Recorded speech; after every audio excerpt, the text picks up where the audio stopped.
Okay. Seem like we live.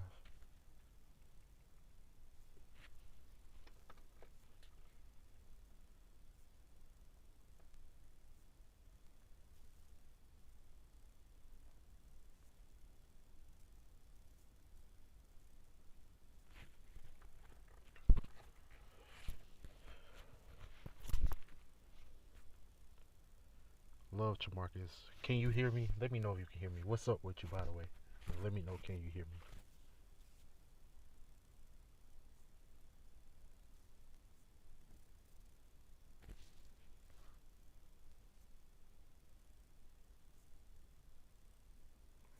That's what's up, Brody Richard. The Queen C. What's up? Can y'all hear me?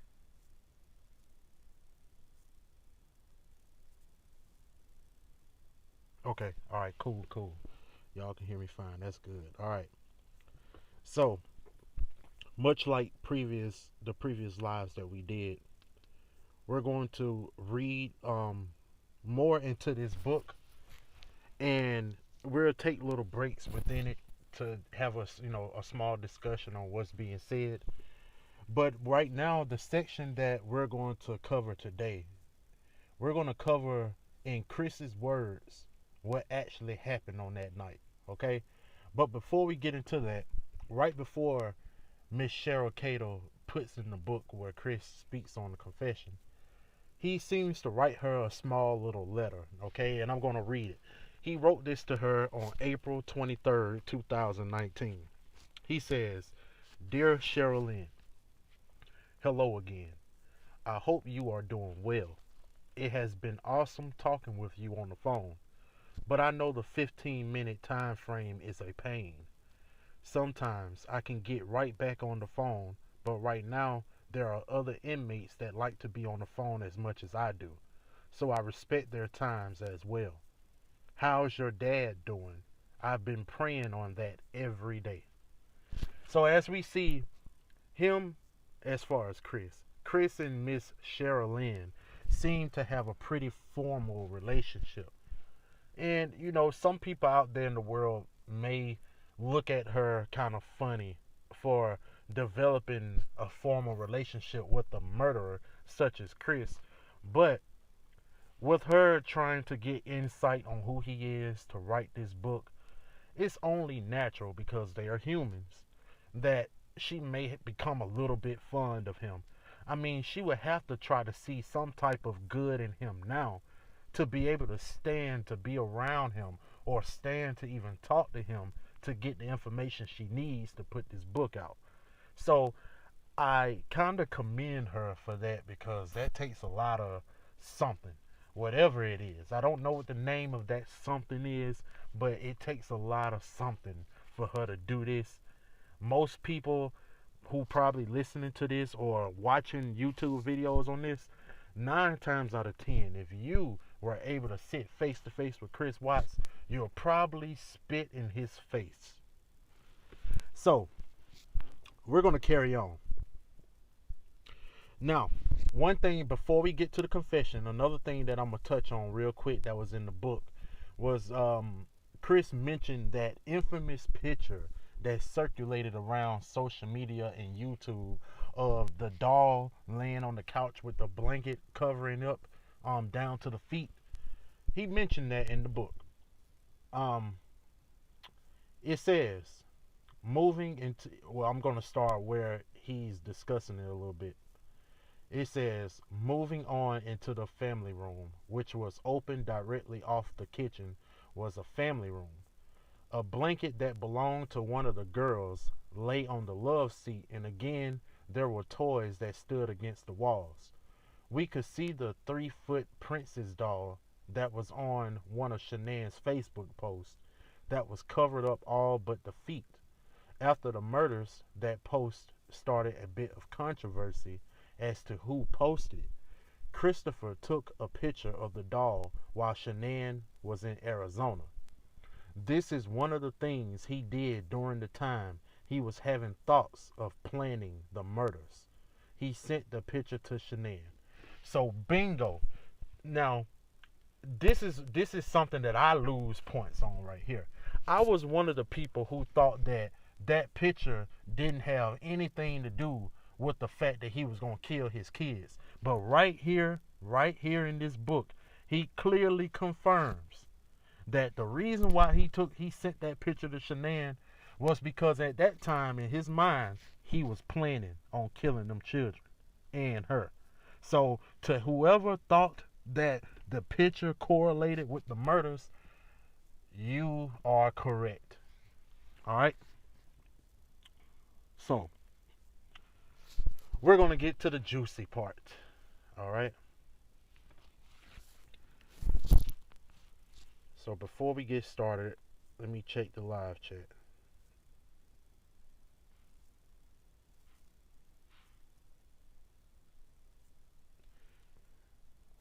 Okay. Love Chamarka says, what do you think Chris Watts meant when he said the girls came back? He said he thought he killed them, but they came back. He lies a lot. It seems so. I don't know. He's a monster. Okay, Love Chamarcus, what he meant by that was, now, I did a little bit of research on this because that part was confusing me as well, right? So what happened was he suffocated the kids with their pillow, right? And they turned blue and all of that stuff, right? But what happened was they slipped unconscious. He was, he was so caught up in the moment of what he was doing, he just took that as they were dead. He thought they were dead at the time, but they wasn't. They wasn't. So he says they came back as if they died and was resurrected, but we all know that's not possible without the help of doctors, machines, and medicines. But it wasn't those kids' time to go at that moment. If you want to look at it in a spiritual aspect, it wasn't their time to go at that moment.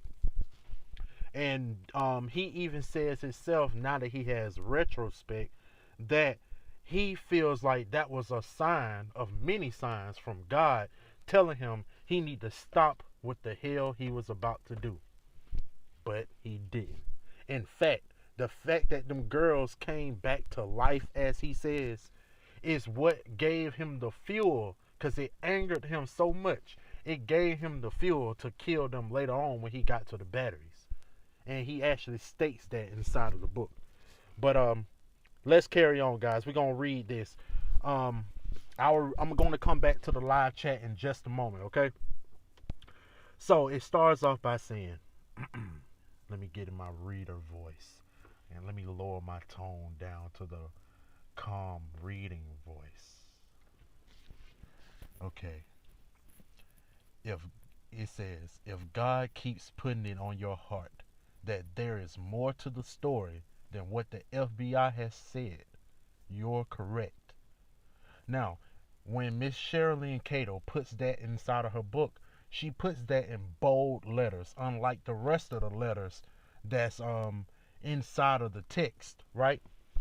So that message not only was for Miss Sherilyn Cato, but that was for all of you, all of us in the world, not just America, the world. If God keeps putting it in your heart that there is more to this story than what the FBI has said, you're correct. That's what he says. He goes on to say, I don't like saying stuff like that over the phone because I'm never certain when they screen my calls. I know I already told you the vision I had before August 13th, when I was laying in bed and all the lights were on in the loft and downstairs, and I felt so alone. That's exactly what happened April 14th when I was laying in bed. For those of y'all who are not familiar with the vision that he's talking about, bring it up to me a little bit later when you hear that I'm in the live chat with y'all, and I'll be sure to elaborate on that vision that he was speaking on. But I'm gonna carry on a little bit more. I don't know if you want this in the book or if God does, but here are the things I left out. August 12th, when I finished putting the girls to bed, I walked away and said, That's the last time I'm going to be tucking my babies in. I knew what was going to happen the day before, and I did nothing to stop it. I was numb to the entire world. I had literally taken my kids to a birthday party, played with water balloons, had an amazing time, sang songs all the way home, gave them baths, a shower, ate dinner, read bedtime stories, and sang bedtime songs, and still nothing registered. So we're going to stop right there and we're going to elaborate a little bit on that. So, Chris. Let's look at the first contradiction of bullshit in this statement right here. He said when he walked away from putting the girls in the bed, he said to himself, that's the last time I'm going to be tucking my babies in. He said, I knew what was going to happen the day before, and I did nothing to stop it. I was numb to the entire world. Yeah, fucking right, Chris Watts. Let me tell you a few people you was not numb to, Chris Watts, because according to you, you said the whole world, right? Well, let's talk about Cindy. Let's talk about your daddy, your sister, your co-workers. Let's talk about the pizza man at the local pizza parlor down the street. Let's talk about the clerk who you pay money to pump your gas at the gas station that you ain't lay a finger on.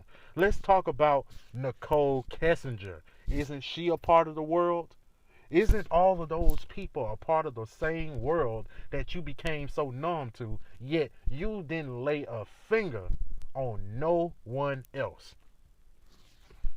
But we'll carry on. He says, when Shanann had to be somewhere, I always enjoyed taking the girls places or playing outside because it was our opportunity to bond. And still, the night before, I couldn't stop myself from what I knew would occur the next morning. August 13th, morning of. I went to the girls' room first before Shanann and I had our argument. I went to Bella's room, then Cece's room, and used a pillow from their bed to kill them. That's why the cause of death was smothering. After I left Cece's room, then I climbed back in bed with Shanann, and our argument ensued. After Shanann had passed, Bella and Cece woke back up. I'm not sure how they woke back up, but they did. Bella's eyes were bruised, and both girls looked like they had been through trauma. All right. All right.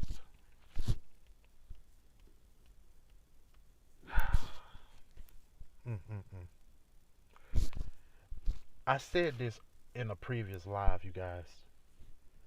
I'm one of the few people in the world that most sad cases and things that happen with children and women and sad things like that really don't get to me, right? But I must say, for the first time ever, when I read this got to me. This got to me. When I read all of this, when I read it when I noticed and realized this is him saying how he felt and what he was doing versus what someone else says that he did, it registered a lot more to me coming from the horse's mouth. He says Bella's eyes was bruised and both girls looked like they had been through trauma. That made the act that much worse, knowing I went to their rooms first and knowing I still took their lives at the location of the battery. The reason the medical examiner found oxycodone in Shanann's system is because I gave it to her. I thought it would be easier to be with Nicole if Shanann wasn't pregnant. So he gave Shanann the oxycodone to try to force her to lose her baby. Now, if he planned on killing his family 2 weeks prior to this, I really don't see what's the purpose of him giving her oxycodone to try to kill the baby when he was going to kill all of them anyway. Now, I'm going to continue, but I'm going to come into the live chat with you guys to see if you guys had any comments or anything. Okay.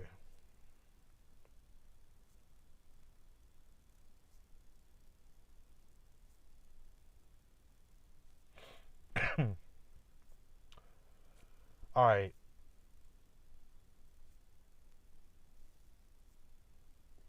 Brody Richard says, I've cried many actual tears for these kids. Even last night watching the Oxygen special just tore me up. Mom have a little boy and he's my life. He's my world and best friend. I don't know how he can do this. Oh, I have a little boy. Okay. Yeah, man. It's very difficult to try to put yourself in the mindset of him when it comes to the children. Um, yeah, when it comes to the children, I don't see, I don't see how he was able to do something like that. It's very very chilling to know that he was fully conscious. He purposely did all of this. What's up, Rupal? How you doing? He consciously did all of this with no regards to their lives. Like the fact that he thought he killed them the first time, he saw they didn't die, and he still killed them again. It's like that takes a special type of evil that does not go away. I don't care how much of God that Chris supposedly have found. There is no way he can be rehabilitated. That takes a special type of evil that only death can cure. Only death can cure a evil like that. No psychologists, no medications, no prison bars. None of that can cure evil like that. You have to kill people like that. Colorado, this Chris Watts should be a reason, the state of Colorado, for you guys to start back in using the death penalty. Now, the death penalty itself is a subject for another day because a lot of people does not stand for the death penalty. But when you got people like Chris Watts in the world living in these houses, laying next to you, maybe he could be laying next to you in the form of a woman or a man, and in some cases children are just as evil as that. Some of these people, man, these people need to be killed. These people need to be killed. There is no point in trying to take the higher road when all the damage that was done, there's nothing that can reverse that. There's no praying. There's no heavenly anointment that can reverse those type of damages that was done. People need to pay when they do stuff like this, like that. The way Chris did this stuff, the way he was so calculated and so willing to take the life of his children. He needs to be killed, not living in prison. Listen, prison is not the way it used to be, guys. Prison is not the way it used to be. Nowadays, prison is just like this. Let me give you an example of what prison is these days, right? Prison is just like you take, let's use Chris for example. Chris had a nice big house in the suburbs, right? All the state of Colorado did was took Chris out of the suburbs and took his ass to the projects. All they did was took him from the suburbs and took his ass to the projects. And for those of the people out there in the world who might not know what the projects are, the projects is a term used for lower class citizens. It's like a living environment for lower class citizens where crime rate is very high, teenage pregnancy is very high, all types of bad things happen in the projects. It's a tight knit community because they are all they got. Okay, that's what prison is. Look, in prison, they got TVs, they got tablets, they got cell phones, they got little Debbie snacks, they got Mountain Dew and Pepsi. They don't even got the off-brand drinks, you guys. You know how you can go to some of these shopping stores and instead of Pepsi, they'll have a big-ass bottle that just says cola. You know what I'm saying? Instead of Pepsi, it'll say cola. No, in prison, they have Pepsi. They have Mountain Dew. They got Sierra Mist. Okay?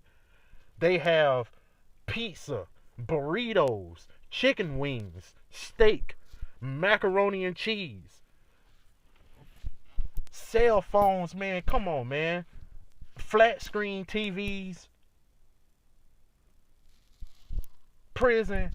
Come on, man. That's not a good enough punishment. Yeah, true enough, he got to spend the rest of his life in prison. Well, let's look at the pros and cons of that for Chris. Well, he wanted to get rid of his family and do the most evil thing he could possibly do. Okay, right?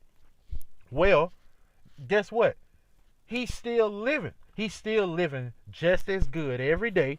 He ain't got to worry about paying no bills. He ain't got to worry about none of the stress in life that the rest of us out here dealing with. They should have gave him the death penalty. He should be spending these 10, 12, 20 years, however long it took for them to execute him. He should be living on a string, a very thin string. Prison is not the way it used to be anymore. Now, of course, we got a few prisons in America. I don't know about other countries, but as far as America, there's a few prisons in America that hasn't caught up with the times. But lo and behold, as soon as they get more financial help, they will catch up. And once they catch up, it's just a whole bunch of low budget hotels. I think he does still have the pictures of his family. I don't think that petition worked. I think he still got the pictures of his family. He mentioned it in his book. We're going to get to that part of the book maybe another day, but it's in this book. He talks about that. But he's not the only one. Everybody who's killed their family has pictures of their family in their cell. Because they think for some reason, even though they're the ones who killed them, since they are in prison, that's their retribution for killing them. So it's like they wipe the slate clean.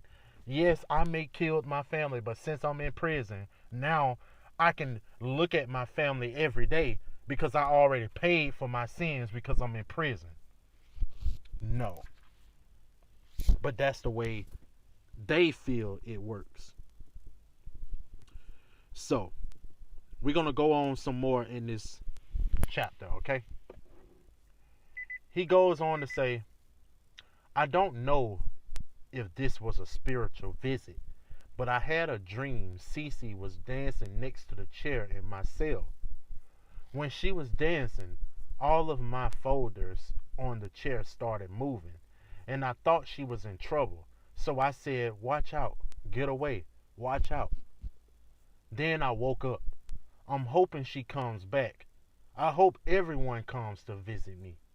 I'm trying to see if I can clear my head better before I go to sleep to help. Now, I'm not the most spiritual person in the world, and frankly, I don't believe in ghosts, okay? But I feel like if Shanann, Bella, Cece, and Nico, well, I'll exclude Nico because he don't know what happened to him. He don't know his daddy killed him. He don't know. He wasn't even born yet, so I don't think he knew what happened to him. I don't know how that works in the other world, but I'm just assuming. But I highly doubt that Bella and Cece would come visit Chris in a positive way like that. Like in a way where he feels so warm and loved, like, oh my gosh, my babies came to see me, as if they died in a tragic car accident or something. No, man, you killed them. You took the life out of them. And you took it in the most personal, up close, um, thoughtless way possible, man. You choked them to death. You choked them to death. Okay, that's a manual killing. It's not the same as stabbing someone in their neck and they bleed out instantly, or shooting someone in the head and they die instantly. You choked them to death. They felt themselves dying. They felt their organs shutting down, and they felt the blood vessels in their brain exploding. They felt all of that. Okay, let me carry on. Okay. He says, I like that John 10 and 10 passage you sent. I wish I could have had an open ear to hear the Lord calling me back in June, July, and August. If we run after sin, we won't hear our shepherd calling us. I couldn't discern between the good spirits and the evil spirits, and that eventually locked me into a deep pit I couldn't climb back out of. Okay, let me read that again. He says, I like that John 10 and 10 passage you sent. I wish I could have had an open ear to hear the Lord calling me back in June, July, August. If we run after sin, we won't hear our shepherd calling us. I couldn't discern between the good spirits and the evil spirits, and that eventually locked me into a deep pit I couldn't climb back out of. Now, I understand what he's trying to say in that little passage, right?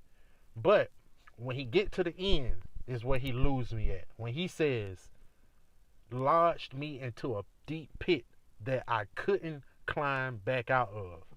Well, that's no, Chris, because the word couldn't is what I call bullshit at. Yes, you could have climbed out of the pit. And let's be real, let's call a spade a spade. This deep pit that he speaks of was a vagina. It was Nicole Kessinger's vagina. You were having sex with her.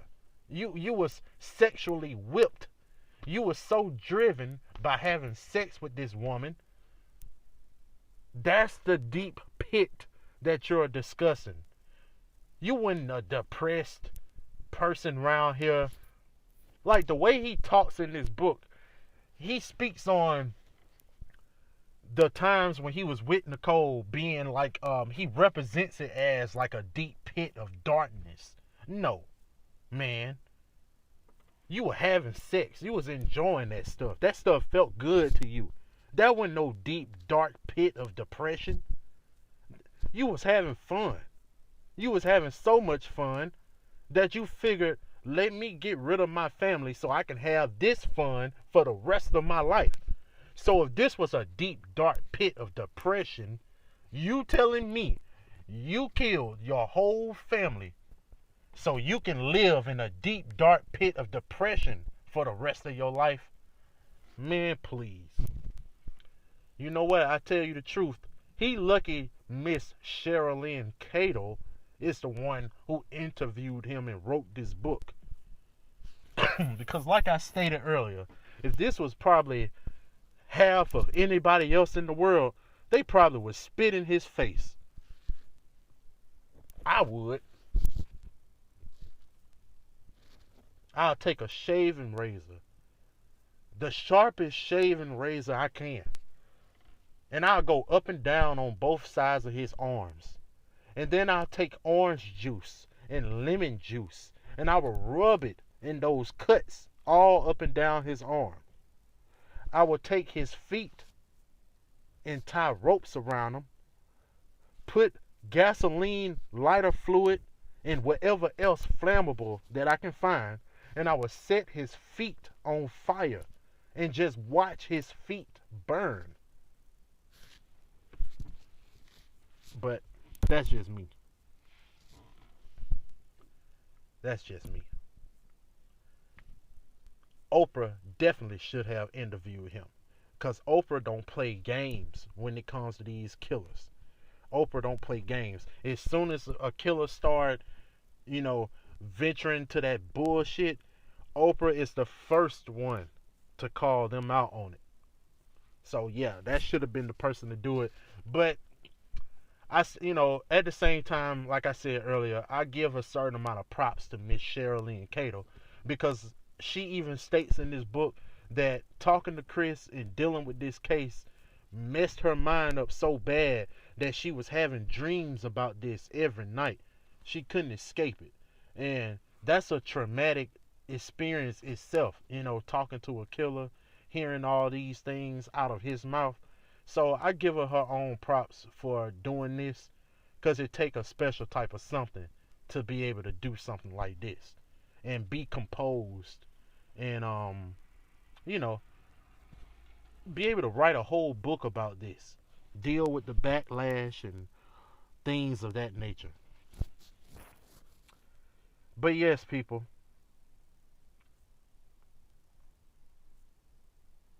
um yeah, man, this is chilling. It's chilling, very chilling.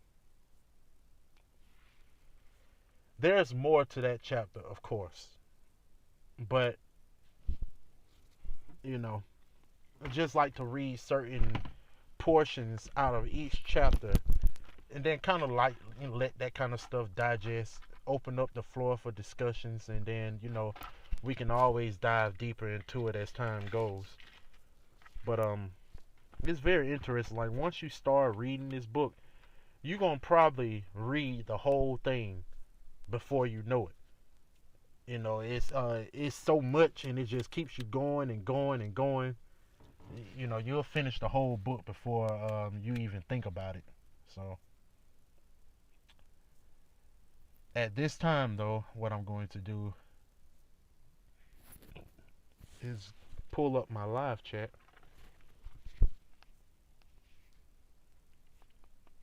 And if you guys have any questions about the book, what's in the book, some of the things that it says, or just questions you personally just got about Chris Watts, feel free to ask them or leave them in the live chat, and I'll be more than happy to answer. Okay, more of those vids, please, if you could. Oh, yes, ma'am. You say, what stood out to you most from the book and his letters? What stood out to most to me was the obvious, right? The actual confession. The actual confession. Oh, I'll say this too. Another thing that stood out to me was the fact that Chris literally calculated this whole thing. It wasn't a moment of blind rage. It wasn't none of that. It's just like when you wake up in the morning and decide that you're going to eat breakfast and go to work. That's how he felt towards killing his kids for 2 weeks straight, killing his family for 2 weeks straight. It was like a duty that he had to fulfill. And that sticks out to me because I was always under the impression that the night before the murder or whatever is when his mind decided he was going to do this. But to know he was planning this for 2 weeks, he was planning this. First, he was planning to try to kill the baby, and at the same time, he was planning on killing everybody. That sticks out to me like a lot. That's something like I can't get over in my own way. Let's see.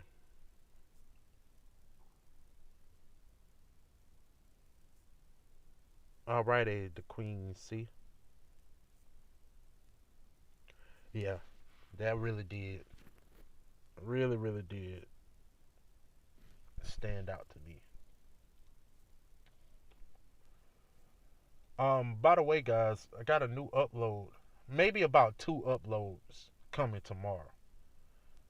If not two, most definitely there will be one being uploaded tomorrow. But if things go the way I want it to go, I will have two uploads for you tomorrow. So be on the lookout for that. Um, Also, if there's other cases that you would like to see a video made on, feel free to let me know. You can let me know here on the live chat, or you can leave a comment on the videos on the channel already, and I will see them, and I'll get those in the lab and get them prepared for you.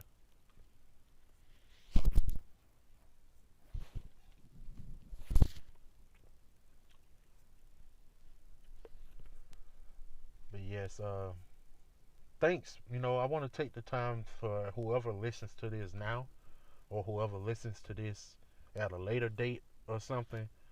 I just want to take the time to tell you thank you for clicking the video. Thank you for listening. Thank you for giving it a try, because there's probably 3,032 YouTube channels covering the Chris Watts case, ranging from big channels down to small channels, much like mine. Um, so at this point, some viewers kind of feel like, well, I saw it all. I've saw and heard every way, every perspective that you can put something towards the Chris Watts case. So the fact that there's people just still giving my videos a try and clicking on them, I really do appreciate that. That's why I try to make my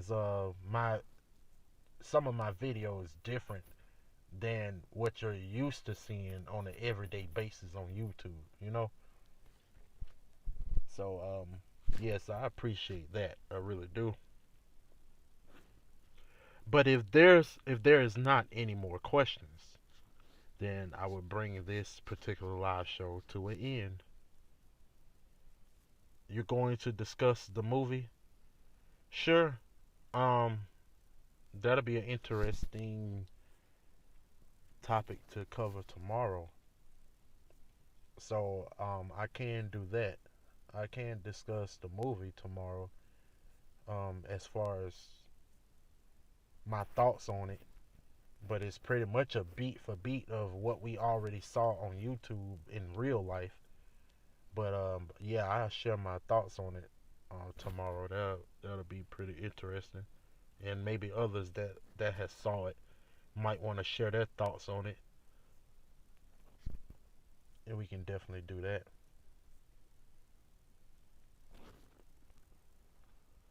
But yes, people, I'm going to bring this to a conclusion. I've occupied enough of your time in your busy lives already. So make sure you like the video or videos. Spread the word about the channel, you guys. Take a video that you actually like. If it's a video that you like and you really do like it, share it onto your social media. Share it to other people that likes to look into the Chris Watts case or true crime in general, and you know, let them know that there's a channel that's willing to take your input and format it into a nice video for you to watch and listen to and all of those things. Yeah, feel free to do so. I'll greatly appreciate it.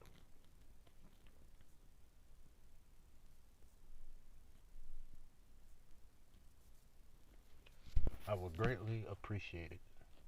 So, with that being said, we're going to bring this to an end. Once again, thank you for listening. I will talk and see you guys next time. Peace.